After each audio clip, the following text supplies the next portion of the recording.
teneur sy tanjaka manaraka hatramin'ny farany logité miaraka amin'ny dynamique. Dynamique, boisson énergisante numéro 1 à Madagascar. De l'énergie à boire.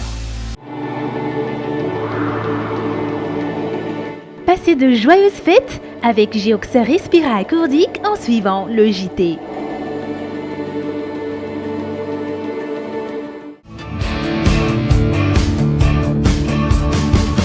Suivez le JT tous les soirs et profitez de la fête des jouets dans tous les magasins bébés à bord.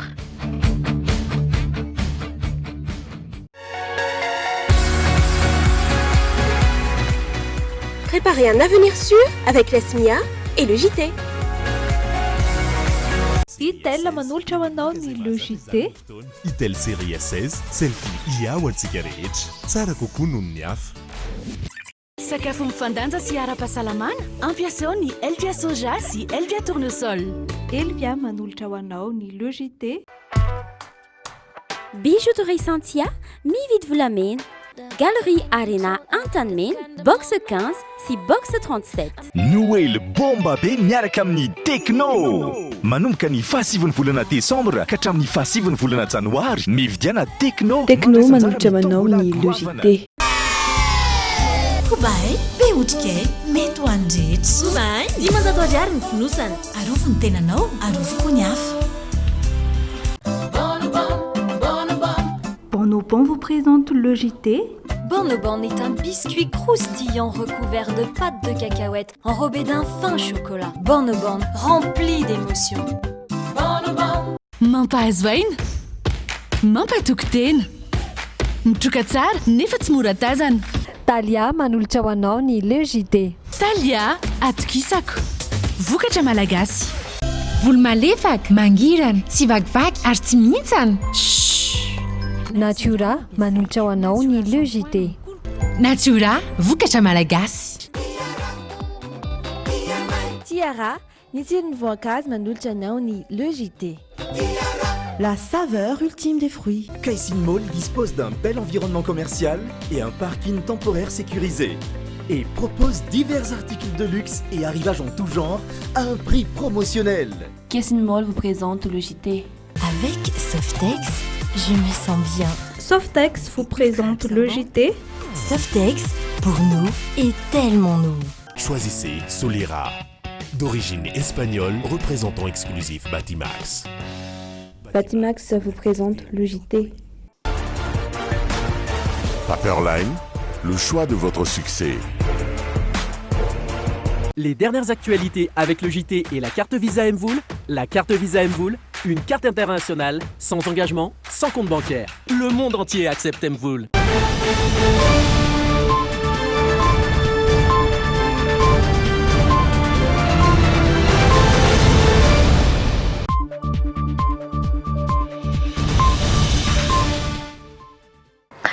Takariva ny alakamisy 17 ny volana desambra 2024 miarabanao mbola manjoy ny fahitalavitra drumina amin'izao fotoana izao ny logité no arahanao ary dia manasa anao avy hatrany hijeratra amin'ny farany fandaram-potoana ho an'ity androan'ity andray vahiny ny sapany fampalam-baovao amin'ity androan'ity dia ry zareo avy eo anivony efa na ny tahirim-bola ho amin'ny fanohanana ny sehatry ny fanadiovana sy ny fidiovana melohan'ny rosoana ao anatin'izay nefa dia anaraka ny ireo vaovao izay nangon'ny mpanao gazeta amin'ity androan'ity isika avy hatrany hiditra ao anatin'ireo maresaka sy vaovao isan'ny hoarahanao anatin'izay le JT izay.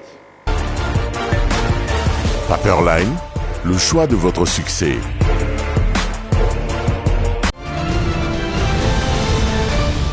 Naemtra ho amin'ny fivoriana ara-potoana ny antenimieram-pirenena amin'ny taona ho avy ny fandiniana ao tota taratasy mavoasaringotra olambony izay voatolotra eny anivon'ny ACJ hoy ny filohan'ny voamiera manokana mikasika ny fiampangano eo anivon'ny antenimieram-pirenena androany.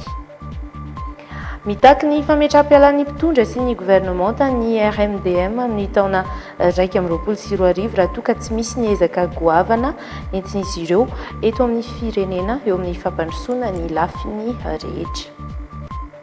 Nahitana trangana kolikoly hoy ny tambazotra gazety iray mpanao fanadihadiana ny fitantanana ara-bola nandritra ny Covid-19 nampiseho izay ireo lahatsoratra izay navoaka ny tambazotra gazety ity nandritra ny vanim-potoana ny atrehana ny fiboahana. Ny velany voamarina fa mitondra ny tsimikaretina Covid-19 ny flou frantsay Emmanuel Macron taoriny fitiliana RT-PCR izay natao azy raha ny fampitam-baovao avy amin'ny Élysée. Ireo ny vaovao isan'ny oaranao mbola maromaro anefa ny lafim-baovao izay hoentiny ireo mpanao gazety amin'ity androany ity avy hatrany isika hiditra ao anatin'ny à la une. Mpianatra tsy aisaina no mahay zava-baovao isan'andro. Premier Plus, miatsara trany ho an'ny fahombiazanao. Premier Plus, dans la vie, il y a les premiers et il y a les autres.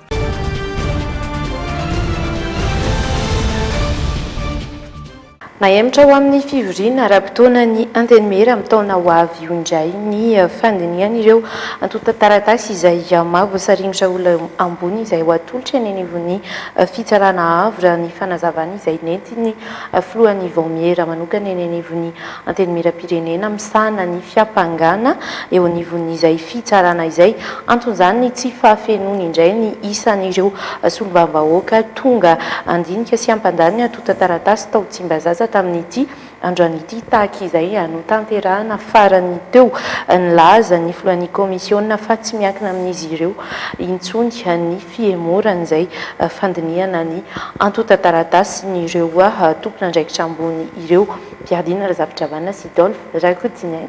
Fa nefa ny amin'ity izao no nahemitra ny fandiniana ny antotan-taratasy mahavoasarimitra olona ambony teo aloha izay tokony hiakatra eny amin'ny HCJ. Tsy antony avy amin'ny komisiona hoy ny filohan'ny vaomiera ny fitsarana avo eny anivon'ny antenimera-pirenena Tsabodikay Honoré ny antony nanemorana amin'ny fivoriana ara-potoana manaraka ny fandiniana ireo antotan-taratasy mahavoasarimitra olom-panjakana tamin'ny andro ny tetezamita sy ny fitondrana teo aloha ireo izay tokony hivoaka androany teny Tsimbazaza. Tsy ampisa ireo solombavambahoaka tonga androany hoy izy. Misy 540 ireo solombavambahoaka tonga teny Tsimbazaza androany raha toka 770 ny isa tokony tratrarina ahafahana miroso amin'ny fanapahana ireo antotan-taratasy alefa eny amin'ny HCJ.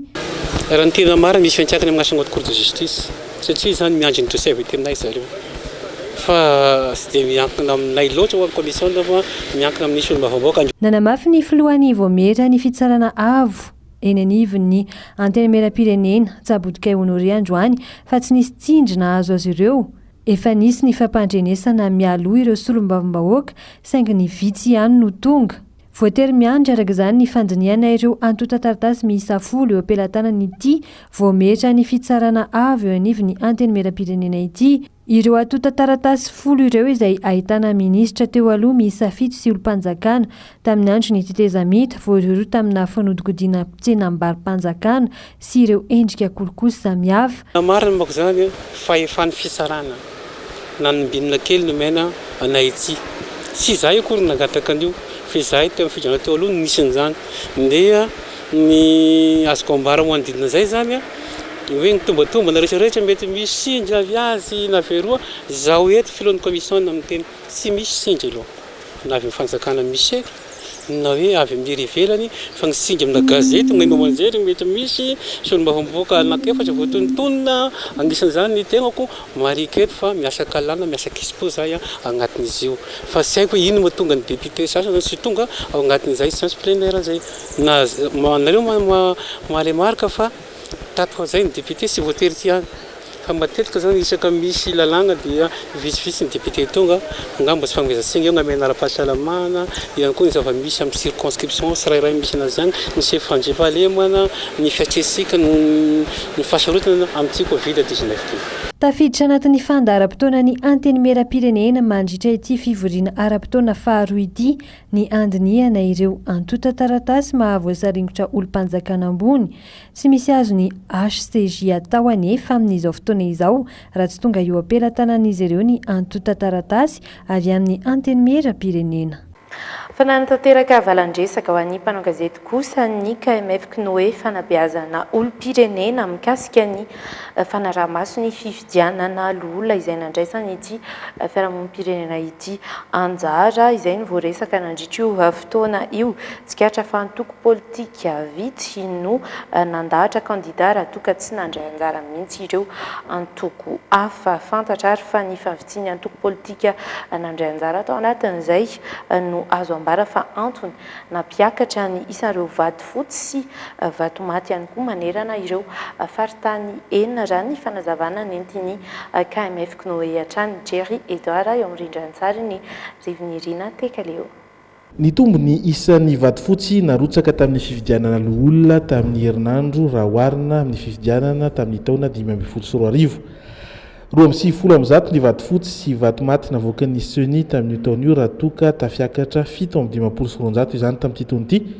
Ny faritany Mahajanga manokana nahitana vato fotsy 900.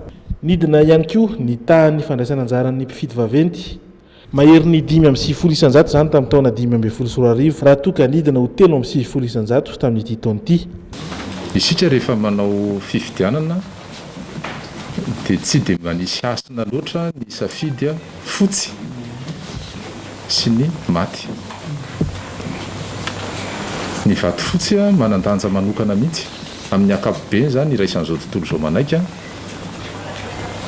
fa ny dikan'ny vato fotsy dia mampiseho tsy fankatoavana na ilay fikarakarana an'ilay fifidianana na ilay pirotsakofidiana. Ny vato maty dia raha an'izao tontolo izao manaika ihany koa fa rehefa ny olona ny vote dia ilay votant ny olona. Fanontaniana ngezabe napetraka itao zany hoe inona ny tena dikan'io eto amintsika. Ny fahavitsin'ny antoko politika nandray anjara no azo ambara fa antony nampiakatra io taremarika manerana ny faritany enina. Efa nanao fanambarana Paibemaso rahateo fa tsy handray anjara amin'ny fifidianana ireo antoko lehibe tahaka ny HVM sy ny TIM ary ny antoko politika madio. Ho azy ireo nandresitry ny ady ny antokon'ny fitondrana ankehitriny. Mitarika fahaverezan'ny antom-pisiny sy ny hasin'ireo olona eo anatrehan'ny olom-pirenena izany. Ny KMF Knoe fanabeazana olom-pirenena dia efa nanamarika tamin'ny fanambarana natao mialohan'ny fifidianana fa io fahavitsin'ny antoko politika mandray anjara amin'ny fifidianana mifandimby io dia mitarika ny fahaverezan'ny antom-pisiny izy ireo sy mampitotongana ny asin'izy ireo eo anatrehan'ny olom-pirenena. Izany dia hitarika ny tsy firaiketan'ny olom-pirenena amin'ny raharaha politika intsony raha tsy mitandrina isika. Nakasitraka ny fanatsarana nentin'ny SENI ihany koa anefa ny KMF Knoe nandritry ny valandresaka izay nataony fanatsarana tamin'ny fikarakarana ny fifidianana. Anisan'ny izany fanatsarana tsikaritra izany ny fanakambanana ny biro fandatsaham-bato ho an'ny komina maromaro eo anivon'ny distrik satria mba nanana fahalalana bebe koa naneo ny safidin'ireo mpifidy baventy. Maro ireo mpandaja-bato ka sarotra ny hamantarana ny safidin'ny tsirairay. Manao antso avy kosa manoloana ny tokony sy ny demokrasia marina mba hisoroana ny fanjakan'ny olon-tokana ny fiarahamonim-pirenena KMF Knoe fanabeazana olom-pirenena. Mitaky ny fametra-pelan'ny mpitondra sy ny gouvernemanta ny RMDM amin'ny taona 2024 raha toa ka tsy misy ezaka goavana entin'izy ireo eto amin'ny firenena nambaran'izy ireo fa tsy voajery ny sosialim-bahoaka indrindra fa tamin'ity krizy ara-pahasalamana ity mahatonga ny Madagasikara ho voasokajy ho isan'ny larana faharoa mahantra indrindra amin'ireo firenena aty Afrika. Isy ny hetsika izay ho ataon'ny RMDM amin'ny taona ho avy izay anetsehana ny fitondram-panjakana andrainy andraikina raha izao vaovao nangony mpiardina raha safindramana izao eo amin'ny sariny Dolphe Rakotinena. Ny baribary tamin'ity taona 2024 ity ny hatrehana ny Covid-19 ny tsy fahaiza mitantany fitondrana ankehitriny ho ny antoko RMDM tsy mazava ny paikady entina narenina ny toekareny Madagasikara izay nampanantenainy ny fitondram-panjakana. Mampiseho izay ohatra ny fiakarany vidim-piainana, ny sandany ariary izay miakatra, ny vidim-bary izay tsy voafehy amin'izao fotoana izao, antony anaovan'izy ireo hetsika amin'ny taona ho avy iny. Mametra-pialana izy hoe azafady rehefa tsy vitanay intsony dia efa maty ny vahoaka malagasy, rehefa tsy mametra-pialana izy dia ho angatahana io vahoaka na azy anosika azy ametra-pialana. sy mety azo atao rehetra dia ho ataona iny ao anatin'ny démocratie iny fitokonan'izany eo anatin'ny démocratie mifoany eny an-talambe afa-tsy atao Madagasikara. Io zao nikanjan'ny démocratie to ohatran'izany niakatra voalohany teo nikanja démocratie ohatran'ny olona mitondra amin'izao fitondrana zao no nanome voady fa ho asiany kianjan'ny démocratie azahoan'ny vahoaka maneho hevitra mpahalalahana. Tsy zany ny zava-misy izay le fampanentenana pokaty zay le fetra irahantsika mahity re dia hitantsika eo roa taona zao lalana 80 km tsy vita ao anatin'ny roa taona inona ny lalam-baovao vitanao anatin'ny 4 taona. Zava-misy zany tsy mamorona zay miteny an'izany.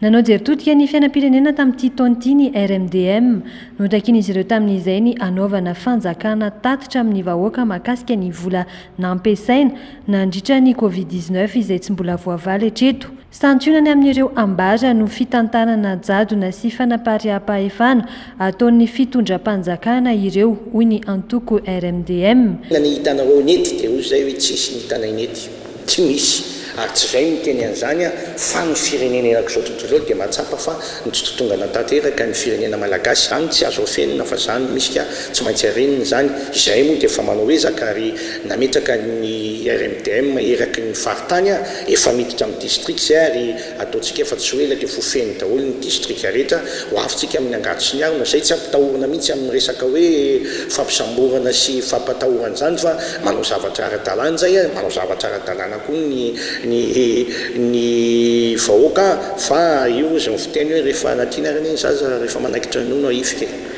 Efa miparitaka manerana nosy ny antoko RMDM ny antoko izay nanamafy fa izy ireo irery ihany no lehibe ny mpanohatra eto Madagasikara. Fa nahitana trangana kolikoly io kosa ny tambazotra gazety iray mpanao fanadihadiana ny fitantanana ny famohana sy ny fampiasam-bola nandritra ny fiatrehana ny Covid-19 nampiseho izay ireo lahatsoratra navoaka ny tambazotra gazety mpanao fanadihadiana lalina ity nandritra ny vanim-potoana ny hatrehana ny fiboahana voapirofo ihany koa fa miainga avy ny fotony izay kolikoly izay saingy tsy nisy ireo izay sany toroka izany teny amin'ireo ambaratonga mpiardiana zavatra manana sy Dolphe Rakotineny. Tsy mazava ny tolobidy nahazoany Madagasikara arovava iarovana amin'ny Covid-19. Nanomboka tany am-piandohany ny Covid-19 ho ity tambazotra mpanao fanadihadiana ity arovava amin'ny tetina 5 tapitrisa mahery no nambarany filoha tamin'izany fotoana fa hozaraina eto Madagasikara saingy tsy hita ny lalan'izay. Fisehoana endrika kolikoly izany raha ny fanadihadiana nataon'izy ireo hatrany araka ity lahatsoratra nasehon'izy ireo ity ihany koa dia ahitana izay endriky ny kolikoly izay teo amin'ny fizarana ny tosika fameno toy ny niseho tany Aloatra Mangoro sy ny faritra hafa tsy nisy santoroka ireo anefa hatreto. Ataony tsy ny Transparency International irery fa ao koa ny organisation société civile maromaro izay niara-niasa koa tao anatin'ny fanaovana an'ireo investigation ireo. Dia misy ny plaidoyer ataony ireny misy ny interpellation ny atsisika zany izay antsona ny fitondram-panjakana andrainy andraikiny hijery hoe manahoana tokoa misy tokoa ve zany ahoany ty tsy mety ty sy sisa sy sisa. Anisany anaovana ity tambazotra fanaovan-gazety iray ity fanadihadiana ny kolikoly teo amin'ny fizarana ny taratasy fahazondalina mivezivezy sy mivoaka nanalamanga nandritra ny fibohana. Matetika ireo olon-tsotra no tratra manamparitaka izany saingy raha ny fantatra dia misy olona ambony ihany koa tafiditra tao anatin'io. Misy ny mbola manjavozavo zany amin'izay valin'ny investigation zay dia misy koa ny tena mora hita zany dia le ny fotony kanefa iny samy raha mahafantatra fa ny fotony ampahany ihany amin'le réseau ana corruption fa mbola mila zany mbola misy zany ny tsy ataoko investigation fa misy ny fandraisana andraikitra ilaina zany avy amin'ny tompon'andraikitra isa-tokony mahakasika an'izay. Mitony fanadihadiana ataony tambazotra malina mahakasika ny fitorohana ireo trangana kolikoly miseho eto amin'ny firenena. Andrasan'izy ireo ny fandraisana andraikitry ny fikambana sy ny rafim-panjakana miady amin'ny kolikoly mandray anjara amin'ny fanaovana fanadihadiana lalina aorian'izao. fa nivoaka ny didim-pitsarana avy any Toamasina mikasika ny raharaha izay nitorian'ny Lola Benesy ny Maherylanto manandafy izay volana vitsivitsy lasa izay tamin'ny volana Jiona izay nidirany amponja Vonjomaika ary dia nanafana azy Vonjomaika ihany koa raha nivalin'ny didim-pitsarana ny latsaka sy voaray tamin'ity androany ity dia voaheloka higadra 12 volana an-tranomaizina i Maherylanto manandafy izany dia noho ny fanelezana vaovao tsy marina sy tsy mari-potitra teny anivony tambazotra an-tserasera Facebook nandritra ny vanim-potoana izay nampivaivay ny valinaretina Covid-19 teto Madagasikara. Andeha raha antsika avy hatrany ny fanampanazavana avy amin'ny Maherylanto manandafy izay efa nametraka ihany koa fanoherana an'izay didy izay. Dia iza zany droit de la défense amin'izany zavatra zany. Sa misy alahelo le procureur Thierry amiko ve? Sa misy alahelo ny lalatina amiko ka zay no tiako fantatra. Zay vao mijoro eo izy dia manazava amiko tsara. Efa nataony opposition. Ka ny zavatra tiako tenenina fotsiny zao nareo no milalao. Mbola tsy fantatrareo zay apitra. Zay ny any afatra. Rehefa avy nisento ao anatin'ireny dokam-barotra vitsivitsy ireny isika dia ilona tanteraka avy hatrany ao anatin'ireo vaovao maro samihafa ihany koa. Isaina no mahazava vaovao isan'andro. Premier Plus, mihatsara hatrany ho an'ny fahombiazanao. Premier Plus, dans la vie, il y a les premiers et il y a les autres.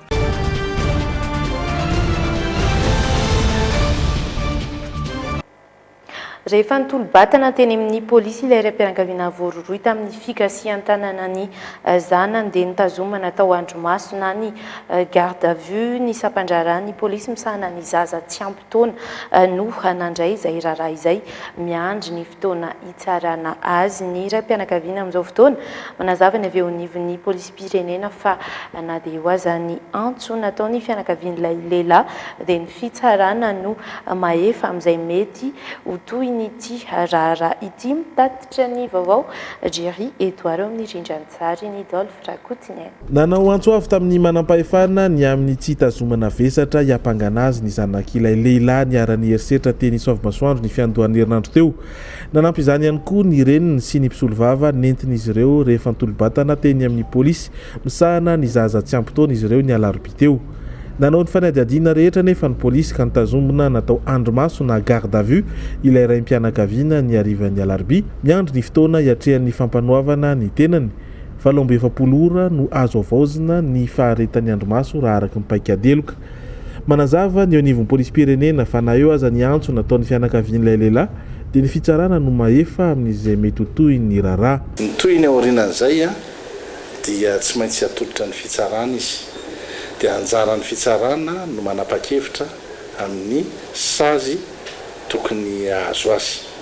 Amin'ny trangandravaka tahaka ireny rehefa misy zaza hiarana herisetra dia tsy voatery miandry fitoriana ny mpitandro ny filaminana fa afaka tonga dia manokatra fanadihadiana avy hatrany.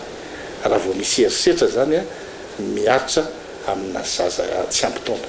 Tsy aivina fa niparitaka teny amin'ny tambazotra Facebook tamin'ny fiandohan'ny ny herinandro iny ny horonan-tsarin'ilay raim-pianakaviana mibedy ny zanany. Raha ny famotorana natao ilay raim-pianakaviana dia fantatra fa resaka fitondran-tena tsy mendrika tany am-pianarana no nahavoaroaka ilay zaza ka antony ny fibedesana azy. Le izy ane tsy le antony nanaovany azy ny zava-dehibe hoe maditra le zaza. Iny zoan'ny ray no mananatra ny zanany ary tena zoany. Fa lay sazina mpiarina no tsy azo ekena satria lasa maherisetra loatra, vadika herisetra le izy. Marina fa hoe zazatena tsy zosona rotsakazo fa arak'izay maharotsakazo azy zay fa tsy planche naboaro. Tsy voasambany no niteraka resabe tamin'ny tambazotra ny fibedesana zaza tamin'ny volana septambra lasa teo. Raim-pianakaviana iray no voasambatry ny polisy teny Ankadidramamy noho ny fikasihan-tanana diso tafahoatra tamin'ny zanany 9 taona. Mizara ny hevitra manoloan'ity tranga ity, misy ireo izay mbola mandala ny fibedesana amin'ny fikapohana, maro ihany koa nefa ireo izay mitady vahaolana hafa amin'ny fananarana sy ny fanabeazana. May tsy nisy niraisina ny tanàna anankiray ao anatin'ny komina Nato distrikan'ny Vohipeno ny talata lasa teo. Hafitra soamantsara avokoa ny olona rehetra tao an-tanàna saingy tombanana hatrany amin'ny 520 tapitrisa ariary tany ny fitambaran'ireo fananana izay ravan'ny afo 700 kosa farafahakeliny ireo trabona tsy manan-kialofana. Efa nisy ny fanampiana avy amin'ny fitondram-panjakana ny antoerana saingy tsy maharaka izany. Manoloana ireo fianakaviana marobe manodidina ny valonjato tafo izay atrabona atao amin'ity fokontany ny Nato ity. Ny talata lasa teo ny rehetra avokoa ny akamaroan'ny trano eto amin'ity fokontany antsoina hoe Nato atao amin'ny komina ambanivohitra Nato eto amin'ny distrikan'ny Vohipeno. Trano manodidina ny valonjato tafo teo no lasa lavenona raha ny tasitra avy amin'ny manam-pahefana avy any an-toerana. Toeram-piarahana iray tsy lavitra ny tanàna no anatompiana vonjimaika ireo trabona izay mahery ny 710. Tombanana hatrany amin'ny 590 tapitrisa ariary eo kosa ny fitambaran'ireo zavatra simba nandritra n'ity fahamaizana ity, hoy kosa ny avy eo amin'ny zandarmeri-pirenena. Hatreto aloha dia mbola vahaolana vonjy tavanandro avokoa no efa tonga any an-toerana saingy tsy maharaka ny filandro trabona izany. Saika metao anatin'ny ora vitsy-monja ny vokatra efa voaangona no manana amidy ny 960 ao Nato izay tantsaha avokoa. Dia ny tena mampalahelo ny olona efa nampiaka vokatra dia may daholo ilay vokatra tao na vary na kafe. Izay moa izany mbola tsy azonay ilay évaluation hoe firy ilay totalin'ilay vary na kafe ilay may.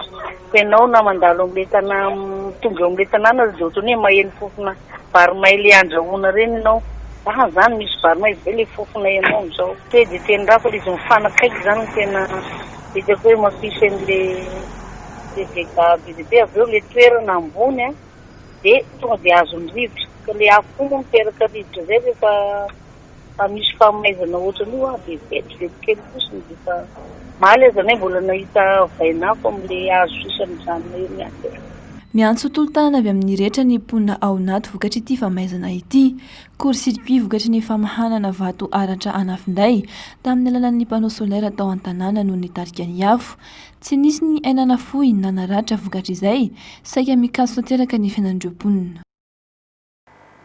Fanomboka rahampitso ny Egio Show amin'ny plaza Ambefilo efa vonona avokoa ireo mpikarakara sy ireo mpandray anjara rehetra ary ireo mpankafy ny kolontsaina aziatika izay ianiko anatin'izay tontolo izay mandritry ny 2 andro maro karazana ireo varotra sy fampirantiana hita eny an-toerana manodidina izay kolontsaina sy kojakoja maro samihafa izay anisareo mpandray anjara ao anatin'io ny Egio Shop manolotra ireo entana vaovao vao tonga farany amidy amin'ny vidiny mirary dia mirary ihany koa feno aja ariana sy rivinirina tekaleony ny mitondra izay tsara ho fantatra manodidina n'izay.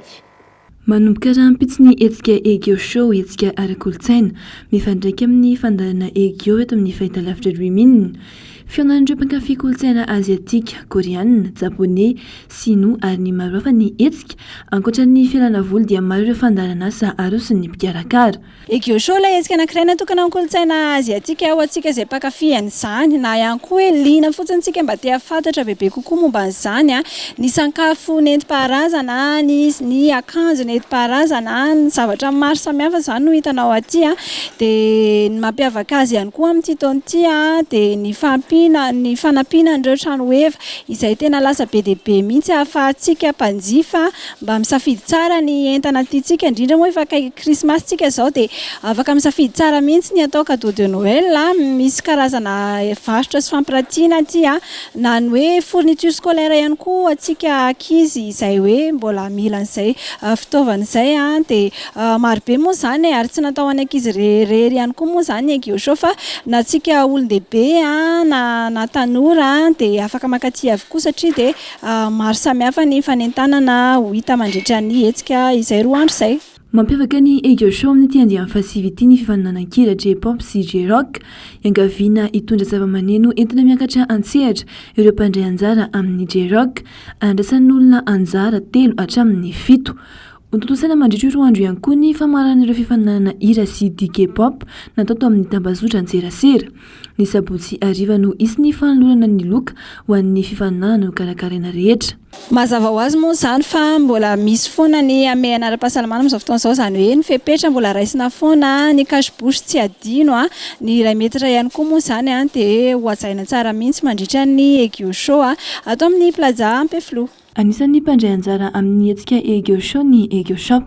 Izay avy ato amin'ny Egeo Shop dia efa vonona mihitsy amin'ny hetsika Egeo Show izay totosana eto amin'ny plaza manomboka ampitso sy amin'ny sabotsy ho avy izao. Mampanantena article be dia be izahay, izany hoe nouveauté maro be satria tamin'ny herinandro efa teto amin'ny logité nitondra ireo karazana goûty sy article vaovao be arrivagenay ary ireo rehetra ireo dia hitantsika eto amin'ny Egeo Show eto amin'ny stand numéro 21 misy anay 21 sy 22 dia izany hoe vao miditra nareo dia ty akaiky ny toetra ty misy anay ary ireo article rehetra izay efa netiko teto amin'ny logité rehetra ireny dia hitantsika ato amin'ny Egeo Shop avokoa izy ireo ary dia hoe tongava aty ianareo satria tsy misokatra zany ny boutique anay eny Akorondrano fa aty amin'ny plaza no ahitana anay mandritra ny Egeo Show io.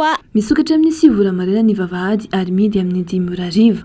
Vidim-pidirana tokana no ampiarina 3 arivo ariary.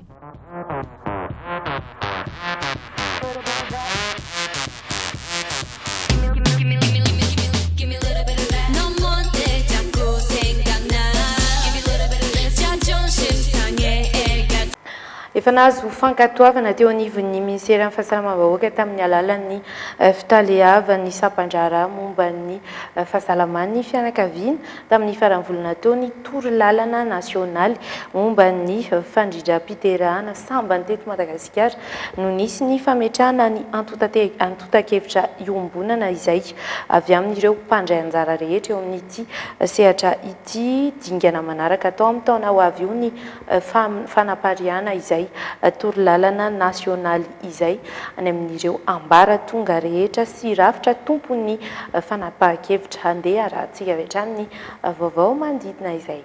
Samba ny vaonavontrana anatina antotan-kevitra iray ny paikady sy fomba fiasa manodidina ny fandrindram-piterahana amin'ny alalan'ny guide AQPF na ny torolalana nasionaly hanatsarana ny kalitaon'ny fandrindrana ny fiainam-pianakaviana no ezahana handrindrana ny asa rehetra mifandraika amin'izany.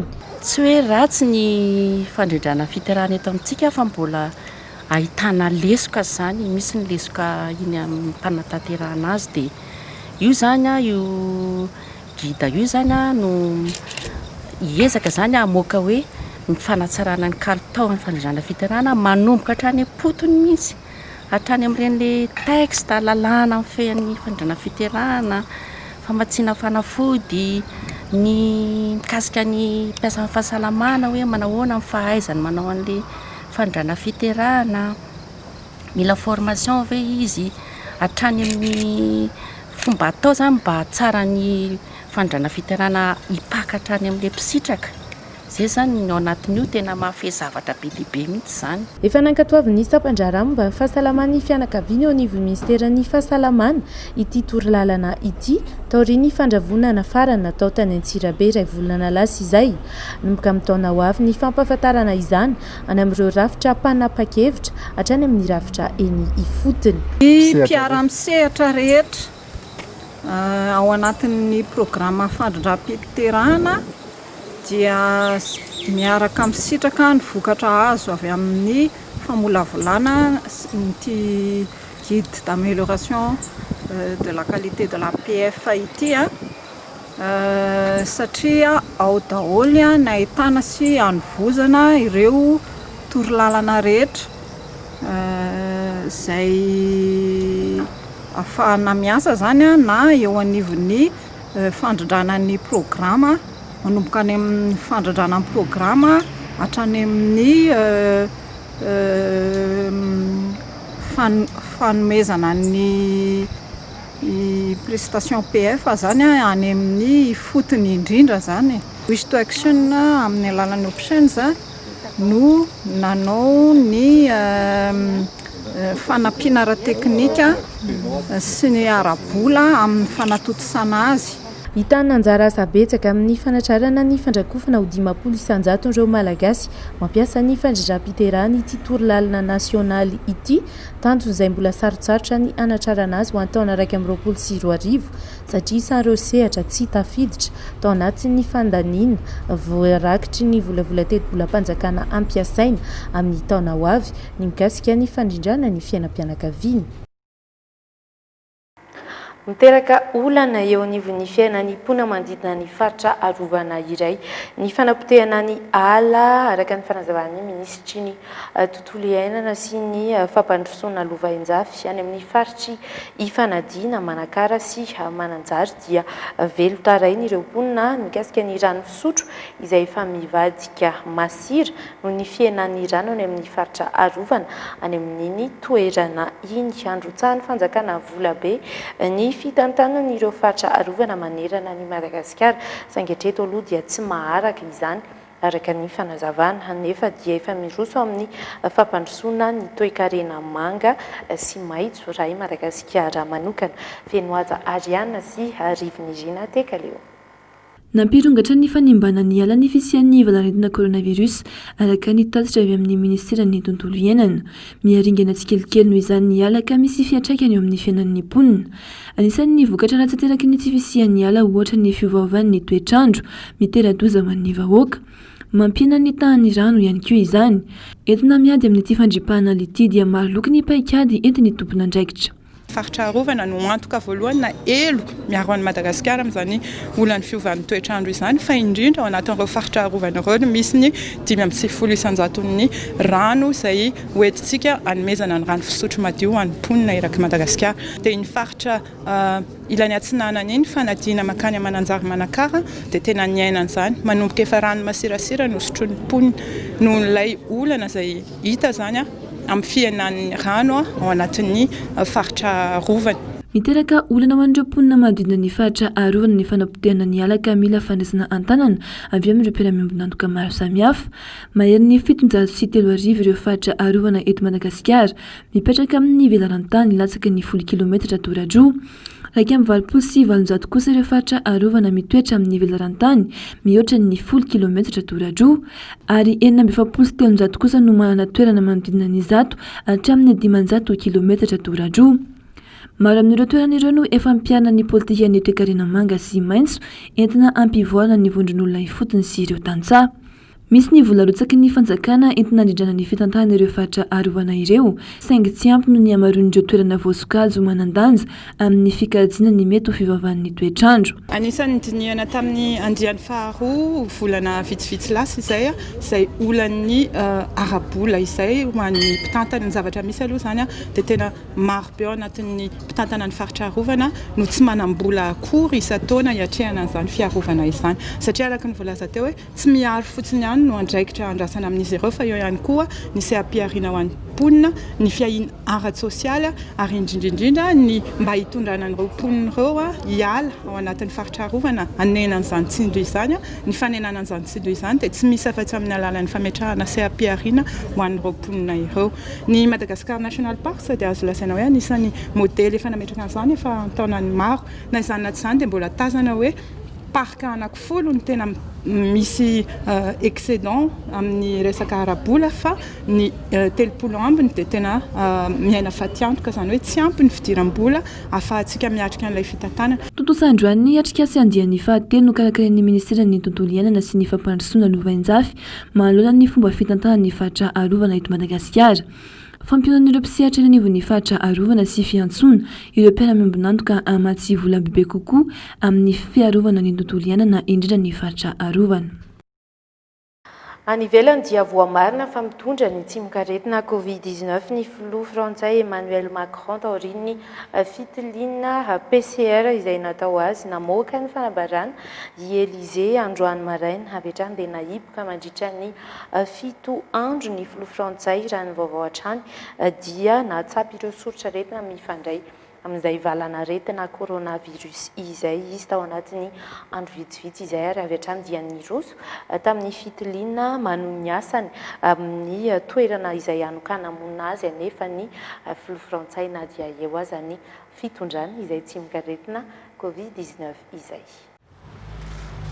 Emmanuel Macron testé positif. Mbola baraingo ny mikasika ny fivoriana tapon'ny fanjakana frantsay no ity vaovao mikasika ny fahazon'ny Emmanuel Macron ny tsy mikaretina coronavirus ity. Raha ny fampitam-baovao avy amin'ny Élysée dia voatery atoka-monina mandritra ny 7 andro ny filoha frantsay. Tao anatin'ny andro vitsivitsy izay no nahatsapany soritra aretina ary natao fitiliana RT-PCR avy hatrany i Emmanuel Macron na ahafahana nanamarina ny toe-pahasalamany. Notsindry ny fampitam-baovao ny Élysée anefa fa mitohy hatrany ny fisahana ny filoha frantsay ny asa sy ny andraikiny saingy ampitaindavitra avokoa ireo noho izay fepetra tsy maintsy hanokana monina azy izay. Voatery ahiboka ihany koa ny Premier ministre Jean Castex raha ity fanazavany ny birao avy eo anivon'ny primature frantsay ity. Tsy maintsy ahitsy araka ny zava-misy atao anatin'ny 7 andro ny fandaram-potoana ny lehiben'ny gouvernement. Ho fisorohana dia efa natao fitiliana PCR ihany koa izy ary andrasana tsy ela amin'ny valan'izay. Raha ny fandaram-potoana ny Jean Castex dia tokony hiatrika ireo loholona izy ampafantatra ny paikady momba ny fanaovam-baksiny ao Frantsa taoriany famolavolana nataony gouvernementany izay tokony ho tanterahana androany ihany. Ankatoky ny fety ary dia miomana tanteraka ao anatin'ny fanomanana ny fiatrehana izany ny firenena rehetra ampiavaka n'ity fety ity ny nandalovany tsirairay ny krizy ara-pahasalamana Covid-19 miomana amin'izany indrindra ny Europa amin'izao fotoana ka nisy ireo fepetra manokana izay noraisina mba hisorohana ny fiparitana ity valinaretina ity vaovao eo amin'ny sarin'ny Euronews. À son tour, le Danemark se confine pour les fêtes de Noël afin d'endiguer l'épidémie de coronavirus. Miditra anaty fiboana ihany koa i Danemark hisorohana ny valanaretina coronavirus izay mandripaka. Nanomboka androany nakatona avokoa ireo tsenam-barotra lehibe ankoatra ireo tsena mpivarotra sakafo sy fanafody. Nakatona ihany koa ireo sekoly rehetra tahaka ny any Allemagne izay namerina fiboana amin'izao ankatoky ny fety izao manoloana ny fiakaran'ny taremarika. Tranga vaovao mahery ny 7,4 no voatily ny alarobia teo ary mahery ny 5,700 ireo namony ainy tao anatin'ny 420 ora. Mampiahatra ny fivoaran'ny valanaretina manerana ny Europa nandrisika ny tsirairay hanao arovava orona mandritry ny fivoriam-pianakaviana ny OMS ary ihany koa mba ezahana atao amina toerana tsy mihiboka ny fiaonana na koa toerana misy rivotra. Fanteliny zao no naverina nakatony indray ireo bar sy restaurant ao Royaume-Uni kosa nalefahina kely ny fepetra amin'izao fety izao navela iaona ohatra ny olona avy amina tokantrano telo samihafa manomboka ny 17 hatramin'ny 17 ny volana desambra ho avy zao no tsikerain'ireo épidémiologiste izany fepetra izany anefa miantso ny fandraisana andraikitry ny tsirairay kosa ny Prime Ministre Boris Johnson. Miantso anareo izahay mba hitsindry sady ny rahampitso raha miaro tena tsara ianareo dia miaro ny hafa ihany koa tsy miova ny fepetra saingy maniry ny mba hanaovana fety milamina sy misoroka ny aretina isika. Any Italia sy Espagne indray dia norarana fivezivezena isaky ny faritra mandritry ny fety hatramin'ny 1 volana janoary. Napetraka ihany koa ny couvre-feu manomboka amin'ny 10 ora alina hatramin'ny 10 ora maraina ho tohizana hatramin'ny 7 ora maraina mihitsy couvre-feu io ny alin'ny taom-baovao. Any Espagne indray mipetraka ho an'ireo bar sy restaurant ilay couvre-feu. Araka ny efa nampanantenana tany ampiandohana sy efa natsidika ihany koa dia mandray vahiny sapany fampalam-baovao eto amin'ny logité amin'ity takariva ity ary efa eto ankilako Andriamatoa Tata Venance izay ipikambana eo anivon'ny fandrindrana ny tahirim-bola entina anohanana ny sehatry ny fanadiovana sy ny fidiovana miarabanao Andriamatoa Tata Venance ary tonga soa ihany koa eto amin'ny fahitalavitra logité avy hatrany amin'ny fantanina voalohany angambany tafatafatsika mianaketo inona tsara izany atao hoe efa izany na ihany koa ilay efa natsidika teo hoe ny tahirim-bola entina anohanana ny fanadiovana sy ny fidiovana. Ny voalohanteny moa zany dia miarahaba ny anareo ato amin'ny Gemine aloha dia ny miarahaba koa ny vahoaka malagasy manaraka ny fandaharana zany amin'izao. Ny efa moa zany le fond izy io tahirim-bola anankiray zany no entina anohanana ny resaka fanadiovana eto a Madagasikara zany zany hoe programme-mpanjakana izy io zany hoe ny ministera ny rano moa zany no milidy anazy fa ny programme zany a dia programme ny fond d'appui pour l'assainissement io a izay natomboka tany amin'ny taona 14 izy io ary ny vatsiny ataontsika hoe WCC moa zany a ny io fambatsim-bola io zany a amin'ny alalan'ny ataontsika hoe fond tahirim-bola momba ny fanadiovana mondial zany izay ny resaka EFA zany a teto Madagasikara. Zany hoe efa nandeha zany tetika sa folo taona lasa zany? Efa nandeha tsara misy ary nanerina amin'ny faritra 20 zany a dia niasany io fond io zany fond d'appui pour l'assainissement io nandritran'izay folo taona zay. Firenena andalam-pandrosoana Madagasikara raha maneran-tany inona ny antony tena safidianana an'izay hoe ity fandarana asy ity no isan'ny tohanana sy ampahafantarina eto amintsika eto Madagasikara?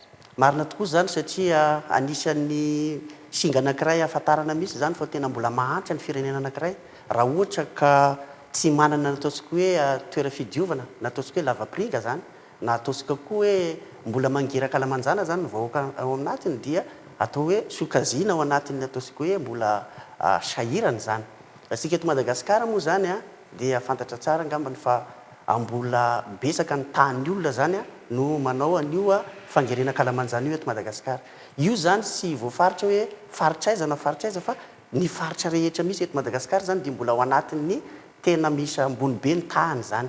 Raha tsy tena ilaza fotsiny sika zany isak'ireo faritra ireo dia samy manana an'le fomba mampanaony amin'ny resaka fangerena kalamanjana io fa mbola hady be io zany raha eto Madagasikara zany ny resaka fangerena kalamanjana ka izay indrindra zany ny antony ny siny le ataontsika hoe ny programme efa aty zany ny ady an'izay nandritran'izay folo taona zay teto Madagasikara zany ary ny fomba niedinan'izay moa zany dia tena somary enjana aloha fa na izany anefa dia misy nivokatra aloha ao anatin'ilay izy. Amin'ny ankapobeny aiza ny faritra tena hoe mbola ahitana izay fomba mampanao hoe fangerena kalamanjana sy tsy fanajana ny fahadiovana sy ny fidiovana izay raha ny asy izay efa nataonareo hatramin'izay? Ny faritra rehetra moa zany dia mbola misy ihany fa misy kosa aloha zany efa faritra efa sokazina efa madio eto Madagasikara raha tsy teny fotsiny sika zany zao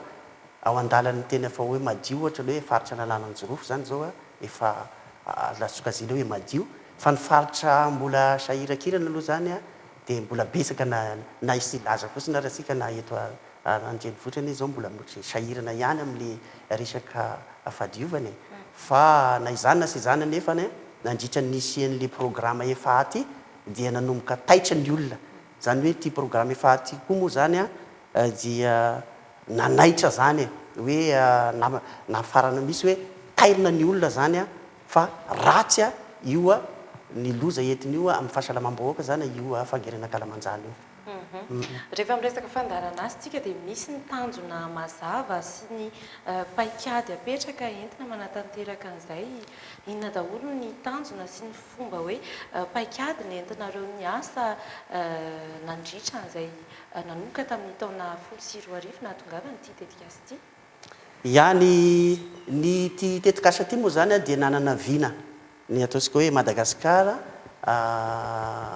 zany hoe pays anankiray zany modely amin'ny afaka amin'ny fangerena kalamanjana zany dia ny objectif tamin'izany fotoana zany moa zany dia ny hoe foanana tanteraka misy zany ny fangerena kalamanjana na io pratique na resaka défécation à l'air libre io eto Madagasikara zany izay no ataontsika hoe ny tanjona zany ho an'ny olona mahantra zany raha zaitsika hoe mahantra na ménage ataontsika hoe mahantra dia ny olona vulnérable koa atao zay azahoana zareo le foto-drafitrasa fanadiovana zany sy ny fidiovana eny anivon'ny fiarahamonina na iny zany eny amin'ny tontolony andrenivohitra na ny tontolo ambanivohitra zany dia foanana tanteraka misy zay zany pratique na fangerena kalamanjana zany eto Madagasikara. Zay aloha zany ny objectif ny ataontsika hoe ny ty fond d'appui pour l'assainissement ty nandritran'izay folo taona zay. Nanana fomba fiasa ihany kosa nefa ny programme. Ny programme zany nampiavaka anazy dia tsy mamasa an'le foto-drafitrasa izy. Tsy mamasa vola foto-drafitrasa izy hoe ohatra hoe tonga dia hanome vola fotodrafitrasa namboarana atao hoe WC na lavapiringa tsy nanao an'izany ty programme ty fa atao zay atoavasain'ny olona zany fa ratsy io mangeraka alamanjany io lasa hoe hotafady ny olona tafinana maloto dia tsy mety zany zay amin'ny maha olombelona amin'ny fanovana toetra misy zany tena hoe ataosika hoe changement de comportement tena radical misy zany no atao dia tairina le olona zany atao zay atonga anazy hoe leo an'io zavatra io izy mafantatra misy ratsy io ratsy zany io zavatra io zay zany no ataonyty programme ty dia tamin'izany moa zany tsy dia voalaza misy hoe zéro subvention tsy misy subvention zany fa atao fosiny kosa nefa izy amin'ny alalan'ny ataosika hoe fanairana moa ny nanaovana azy natao hoe déclenchement sy sensibilisation no natao fa déclenchement déclenchena le olona ho tonga saina taritina misy izy hoe ratsy io dia rehefa taitra izy dia afaka manamboatra ny fotodrafitrasa zay arakaraky n'le fitaovana misy aminazy ao amin'le tanàna zany dia rehefa tonga amin'izay fotoana zay izy dia afaka fantan'le izy fa tsara kay le madio dia izy ny manasara n'le fotodrafitrasa ndray avy eo dia ty programme ty koa moa zany mbola atao anatin'izay hoe misy an'le ataosika hoe déclenchement momba akany amin'le hoe marketing social amin'le resaka marketing de l'assainissement dia hovana zany le izy hoe mba hanatsara n'le fotodrafitrasa iny zany rehefa hitanazy ireo zany fa tsara kay le zany atao hoe madio zany amin'ny ankapobeny mety hoe naomby ve zay paikady nentinareo zay satria raha ny mahazatra tonga dia zavatra mivaingana no atao ny olona rehefa misy fanentanana tiana atao nenareo any amin'ny fiovana toe-tsaina zay vao manosika ny olona andray fanapa-kevitra sy asa manoloana an'izay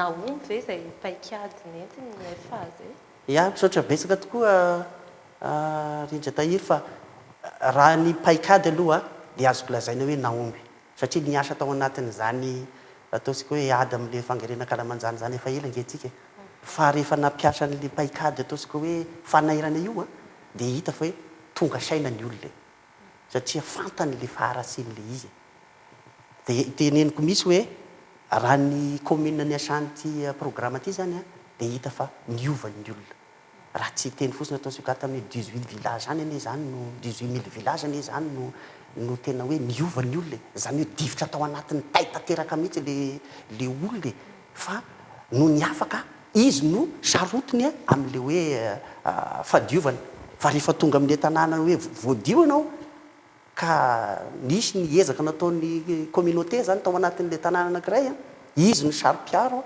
miaro an'io tanànan'io ary zay ny zavatra hitany amin'ny tontolo ambanivohitra zay niasahan'ity programme ty ka ho aza manokana zany mampiasa ny fahasalamana dia resy lahatra tanteraka misy fa tena le malagasy zany rehefa hitany hoe tena tafinana an'io izy ka miala izy efa tairina dia afaka tamin'io dia sarotiny misy izy ary izy raha tena manao ny dina pokon'olona manao ny dina fifehezana zany ao anatin'le tanàna anankiray dia mahafinaritra fa raha za zany aloha dia resy lahatra tamin'ny resaka hoe paikady no entiny ty programme ty tena nivon'ny communauté zany zay niasany ty programme ty folo taona zay nisy ny fandarana asa mety manao hoana izao aizinareo amin'izao fotoana zao mbola misy ve le tanjona apetraka manao hoana ny toy an'izay fandarana asa izay eto a Madagasikara marina tokoa zany ny folo taona zay moa zany izy dia ny efa fa amin'izao fotoana zao zany dia makany amin'ny ataosika hoe ny WCC io zany dia iova atoato zany ataosika hoe sanitation de hygiène fond zany hoe fa matsy mbola koa izy io zany ho fanasarana ny resaka fanadiovana sy ny fidiovana eo nanivon'ny vahoaka zany dia raha mijery sika zany dia vao maika raha zao zany hiamafy ny asany ataosika hoe ity fond ty zany satria teo aloha izy fond d'appui au assainissement fa zao izy tena tafiditra tao koa zany resaka hygiène fantatsika tsara moa zany fa ny hygiène dia be dia be ny zavatra ataosika hoe mety maro hygiène corporelle hygiène alimentaire hygiène mety maro be zany zavatra mety ho tao anaty hygiène manodidina ny resaka trano fivoahana be dia be zany no mety hovana vao maika zany ty hiasa be misy zany mandritra ny any amin'ny d'ici 2030 moa ny tanjona ao anatiny dia hoe ahazo ny fahadiovana daholo zany ny olona rehetra ny eto Madagasikara ary tsy hanao an'le fangerenan-kalamanjana-tsony mba hiena zany a ny tany olona amin'izany fangerenan-kalamanjana zany eto Madagasikara. Izay no ataontsika hoe karazana tanjona zany a mbola ho atao zany a mandritra ny ataontsika hoe ny jusqu'à 2030 zany no ezahana fa ny phase de transition zany a amin'ity tetikasa ty zany a makany amin'le ataontsika hoe SHF aty a dia amin'ny 2021 io dia io ataontsika hoe phase de transition makany raisina ny folo taona manaraka ohatran'izay. Ohatran'izay zany a ny zavatra ataontsika hoe ny mission io moa zany dia ny fanesorana ny olona anao ny investissement immobiliser ny olona zany mba anao ny hijerina ataontsika hoe zany fotodrafitrasany assainissement zany satria sy ny fahadiovana zany satria zany a dia anisan'ny singa lehibe zany a ahafantarana fa mandroso ny firenena anankiray raha ohatra ka madio. Zay zany le ankapobeny. Ie, feno dia feno ny fanazavanao Andriamatoa Tata Venance mbola handray vahiny mikasika ity fandarana sy ity ihany isika ary dia omentsika lalana izy ho ampidirintsika avy hatrany ny vahiny mbola hiresaka misimisy kokoa mikasika ny vokatry ny asa ny tanterahana teto Madagasikara momba nyity efa ity. Misaotra betsaka. Ary dia efa eto akaiky ihany koa indray izao ny Dr Fano Randriamanantsoa izay zareo mpikambana eo anivon'ny fanatanterahana ity fandarana asa efa ity miarabanao tonga sao eto amin'ny plateau enregistré amin'izao takariva izao. Faly miaraba indrindra tahiry ihany koa dia faly miaraba mimpanaraka ny vaovaon'ny legité. Efa natsidika Andriamatoa Tata Venance teo ihany moa zany ny makasikasika sy ny tontolo ankapobeny ity fandarana asa ho an'ny tohana tahirim-bola momba ny fanohanana ny resaka fanadiovana ity izao kosa ny Dr Randriamanantsoa dia fantaniko ny hoe nanahoana ny vokatry ny asa atao anatin'izay folo taona izay tombana kokoa ny zavatra vitanareo zany.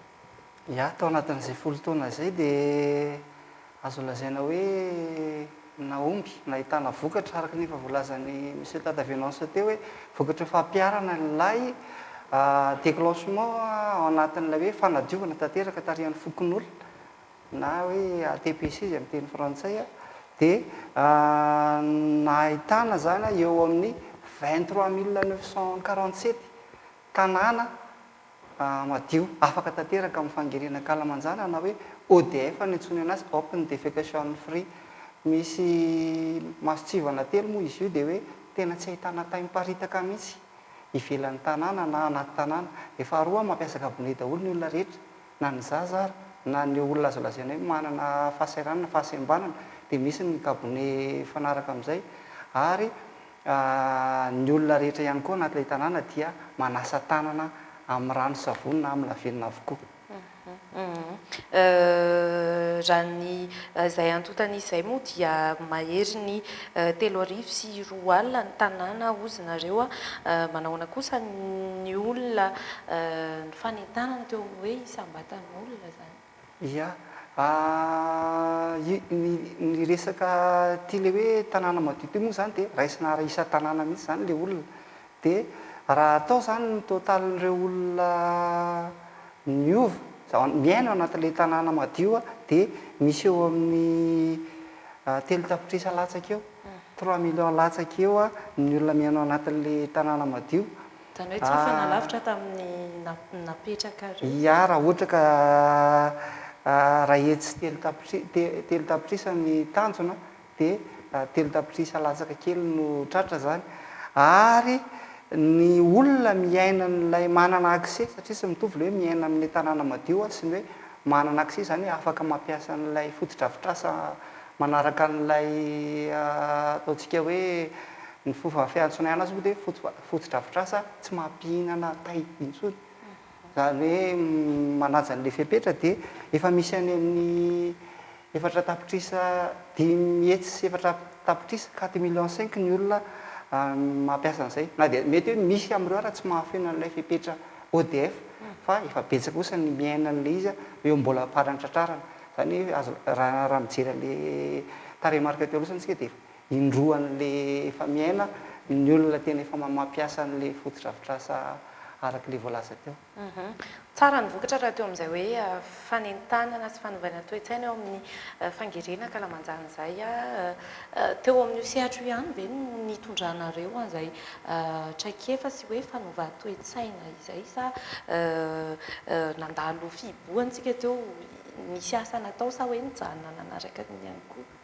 Ia, tena nisy mihitsy amin'ny maha hoe mpiantsehatra miara-miasa akaiky satria ny araky ny voalaza teo dia ny ministeran'ny rano fanadiovana sy fidiovana no tutelle nitarika n'ity programme an'asa efa ty dia nandray anjara betsaka izay amin'ny alalan'ny fiara-miasa ministeran'ny rano zany tamin'ny ady amin'ny valinaretana coronavirus ary mbola mitoa zany hatramin'izao.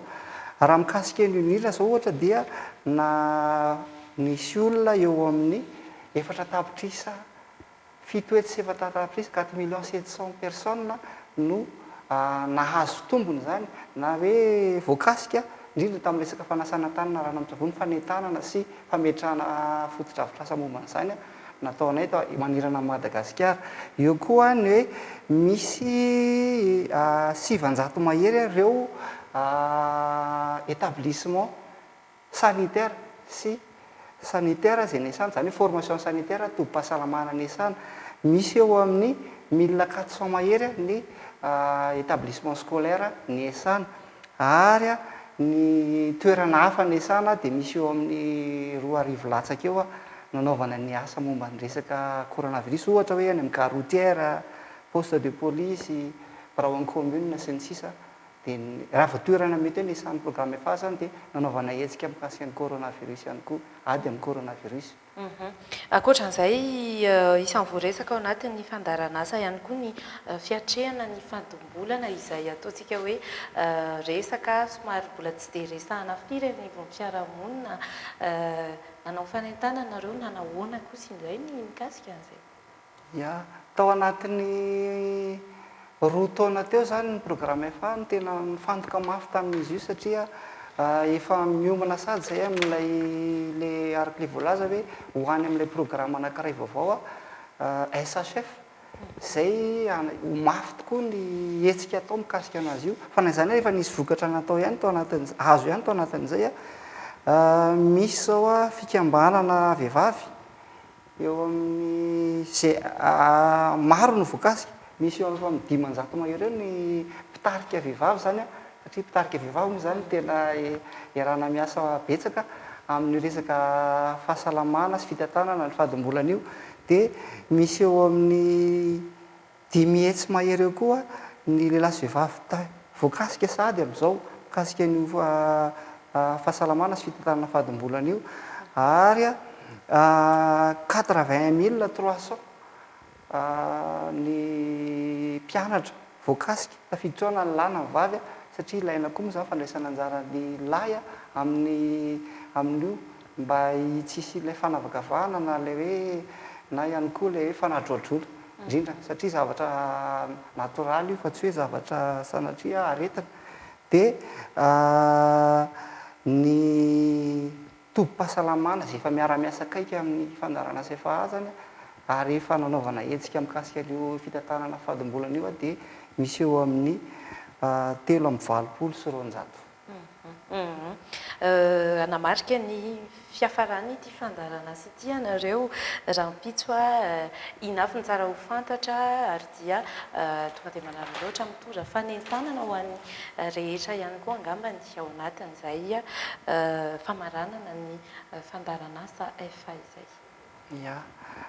Ia, misy tokoa zany ny fandarana raha-pitso zoma 17 ny volana desambra izay atao eny amin'ny Andihy bypass fotoana ray anamariana n'izay le 10 taona zay sy amaranana ny programme dia ao ny zarana ny reo le vokatra amin'ny mpiara-miombonantoka amin'ireo mpiatsehatra ho avy dolo zany ireo mpiatsehatra any amin'ny faritra 220 isanay ho avy eo koa ny tompony anekisana ambaratongany amin'ny ministera sy ny mpiara-miombonantoka hafa hiaraka ankalazan'izay dia zaraina amin'ireo le vokatra mba ahafahany mahita hoe zao zany le zavatra vita.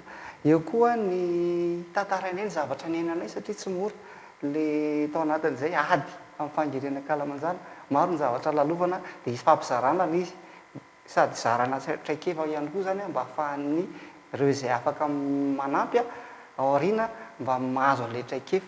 Dia anisan'ny anamarika ny fotoana ara-pitsy koa ny fizarana maro-pakasitrahana ho an'ireo mpiatseritra rehetra na ny eto anivon'ny nasionaly zany na ny tany fotony tany amin'ny faritra tsirairay avy. Dia ny fanentana moa zany dia manasa anareo tonga hoeny satria zava-dehibe ho an'ny programa tokoa io fotoana io. Ie, ankasitrahana ny fandalovana izy mirahalahy mianaka teto amin'ny plateau-ny logité tamin'ity takariva ity dia mitohy avy hatrany fampirahaam-baovao toizantsika avy hatrany eo amin'ny vinavina ny mety ho toetry ny andro ho an'ny rahampitso indray. Paperline, le choix de votre succès.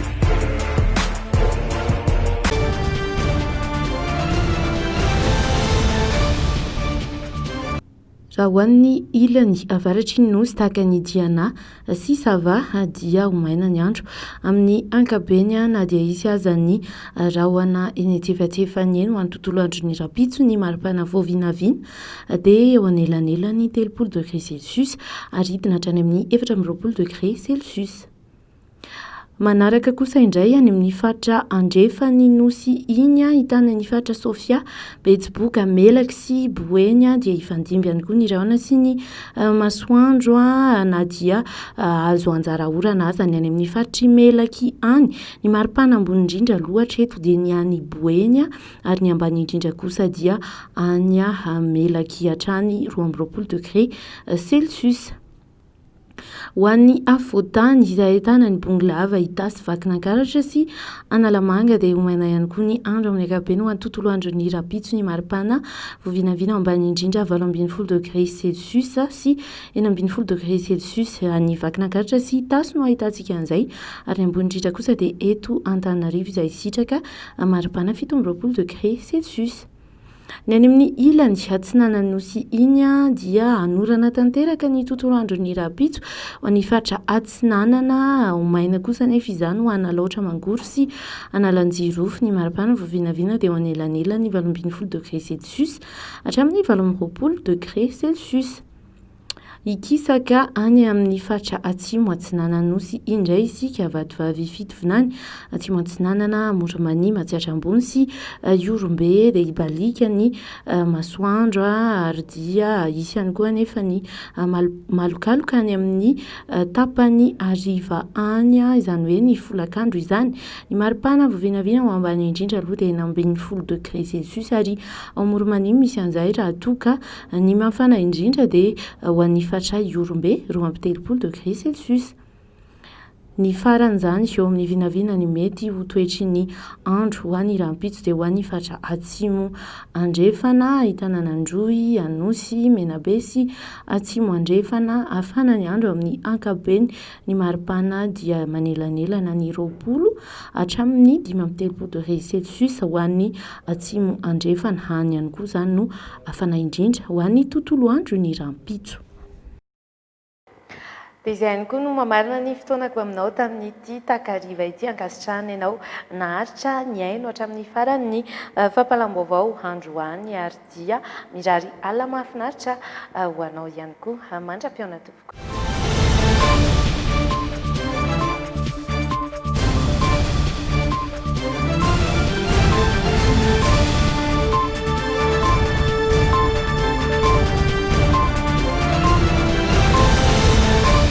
Les dernières actualités avec le JT et la carte Visa Mvoul. La carte Visa Mvoul, une carte internationale, sans engagement, sans compte bancaire. Le monde entier accepte Mvoul. Bijouterie Santia, mi-vite vous l'amène. Galerie Arena Antanmen, box 15, si box 37. Kubai, beotrikay, mety ho andretra. Kubai, dimanjato ariary ny fonosana. Arofo ny tenanao, arofo koa ny hafa. Bonobon vous présente le JT. Bonobon est un biscuit croustillant recouvert de pâte de cacahuète enrobé d'un fin chocolat. Bonobon rempli d'émotions. Bonobon. Mampahazo mampatokotena mitroka tsara nefa tsy mora tazana.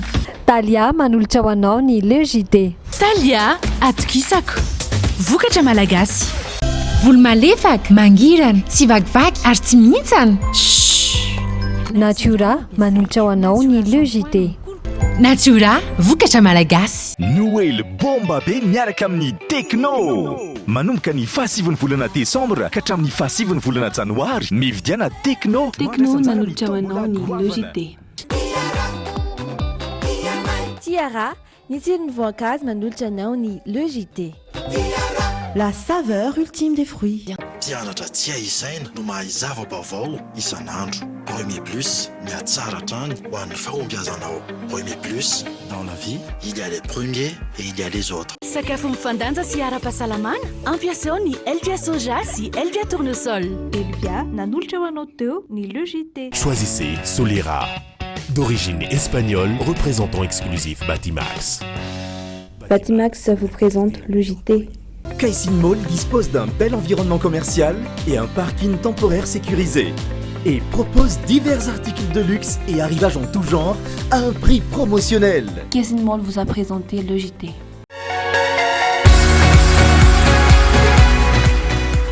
Esmia vous a présenté LEJT. Avec Softex, je me sens bien. Softex vous a présenté LEJT. Softex, pour nous, est tellement nous. Itel nanolotra ho anao teo ny LEJT. Itel série S16, selfie ia ho antsika rehetra. Tsara kokoa noho ny hafa.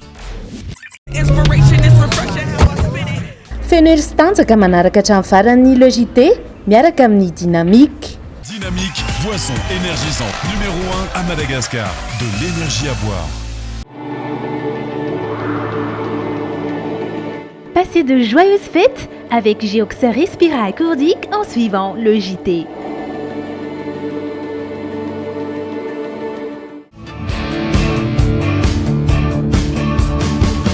Suivez LEJT tous les soirs et profitez de la fête des jouets dans tous les magasins bébés à bord.